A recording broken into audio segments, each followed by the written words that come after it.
Hey everyone, welcome back to the channel. Today I'm sharing something a little different, a full-length review of a pair of VEVOR floor standing speakers that I added to my downstairs vinyl listening setup. Some of you might remember I worked with VEVOR in the past on their ultrasonic vinyl cleaner, and I've actually been using that pretty regularly. So just this Christmas, I decided to treat myself and pick up a pair of their floor standing tower speakers. And I gotta say, at under $300 for a pair and tons of 5-star reviews I read, I had to get a set to try for myself. And what really surprised me is I couldn't find any real reviews of these online as far as YouTube videos. So if you're curious about how these sound, how they look in a real living room, and whether they actually make sense for a vinyl setup, this video is for you. Definitely stick around to the end because I'll actually give you some audio differences you can hear for yourself. And yes, I want to say also my coupon code from the earlier collaboration that I did still works. So I'll have that also linked right at the top of the description and pinned in the comments for you. So these are the VEVOR two-way passive floor standing speakers, which are sold as a pair. You can also get individuals, but just for a quick overview, it's going to have a 1-inch dome tweeter, dual 6.5-inch woofers, and it has 400 watts peak power handling, and it's going to give you the 65 hertz to 20,000 hertz frequency response. It's using an MDF wood enclosure with a removable grill or screen. And the most important thing to understand up front with these speakers is that these are passive. So you must use your own amplifier or receiver. They do not power themselves. And honestly, for a vinyl setup, that's actually a plus, but we'll come back to that. So one thing I immediately appreciated is how non-complicated these are. So right out the box, you place them where you want, just run some standard speaker wire, and you're done. So of course, red terminals for positive, black terminals for negative, line those up, you're good to go. Everything is clearly labeled, super easy to work with, and they're not overly heavy. So they have a nice heft to them. They feel like nice quality, but they're not super heavy, which makes repositioning them in a living room much easier than some larger towers. The grill comes off easily, and I actually like the look without it.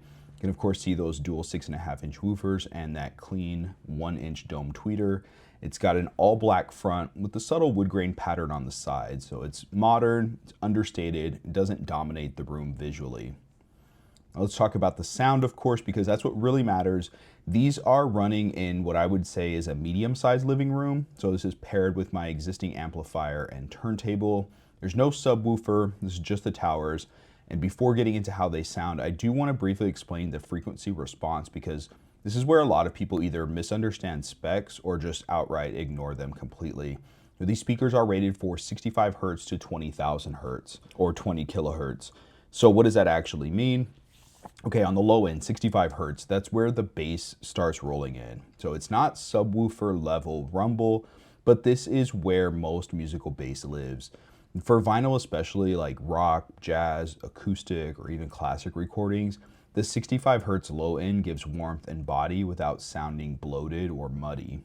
And on the high end, 20,000 hertz, that covers the full upper range of human hearing. So this is where you get your air, your sparkle, or cymbal decay, string overtones. That detail is what makes records sound alive instead of flat. Let's talk about why this range works and where it has its limits. It's going to cover most music people actually listen to. It's what I would say is a standard, respectable range for consumer floor standing speakers. It avoids fake, exaggerated bass that kills clarity, but where it falls short, and this is just being honest, is true sub bass. That 20 hertz to 50 hertz range is where you get your EDM drops, your hip hop bass hits, and where movie soundtracks really shake the room. And if that's your main focus, then you definitely want to add a subwoofer. And that's completely normal, even with much more expensive speakers. For context, your ideal full range is going to be 20 hertz to 20 kilohertz. Your deeper bass towers are going to be in the 40 to 50 hertz range to 20 kilohertz. And these VEVOR speakers are in the 65 hertz to 20 kilohertz range. And honestly, on a budget for vinyl and living room listening, this range makes plenty of sense, and it explains why these sound clean and controlled instead of overly boomy. Now, back to the real world listening. So the bass is punchy, it's controlled, and it's actually surprisingly full even without a subwoofer. I haven't experienced any cabinet rattle, there's no distortion, even when I push these in a small room like this. Now in the mid-range, your vocals are clear and they sound natural, which is of course critical for vinyl. and nothing feels recessed or artificially boosted. And of course, when it comes to the highs, the tweeter delivers that detail without being harsh or fatiguing. Cymbals and strings will come through crisp, but still smooth. And honestly, the biggest surprise for me was the no distortion at higher volume levels. So in this room, I never feel the need to push these anywhere near their limit. 400 watts peak is more than enough for my personal setup. And these speakers will fill the room easily without needing extra gear. The soundstage feels wide, especially on well-pressed records, and they're great whether you're sitting down for focused listening, playing records just in the background during a party, or entertaining guests. And because they're passive, you're free to choose your own amp. You can tune your sound how you like. I personally like using my tube amplifier to get the bass and trebles dialed in exactly where I want, and you can always upgrade components later without having to replace the speakers.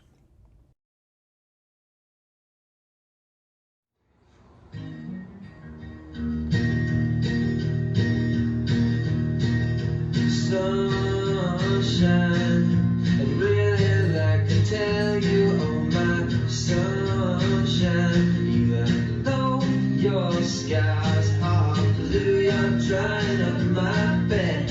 How can I get any rest now? Sha la la la la la la.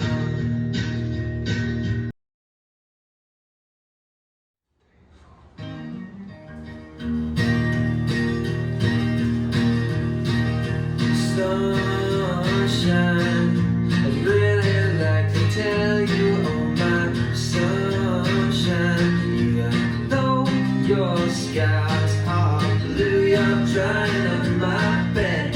How can I get any rest now? Sha la la la la la la. So the things that stand out that I like is, of course, the simple, no-nonsense setup, the clean, modern design, the strong bass without distortion, those clear mids, detailed highs. It's just excellent for vinyl listening, and they're easy to move and position. It's obviously a great value for a floor standing pair, and they do exactly what they're supposed to do without being overly complicated.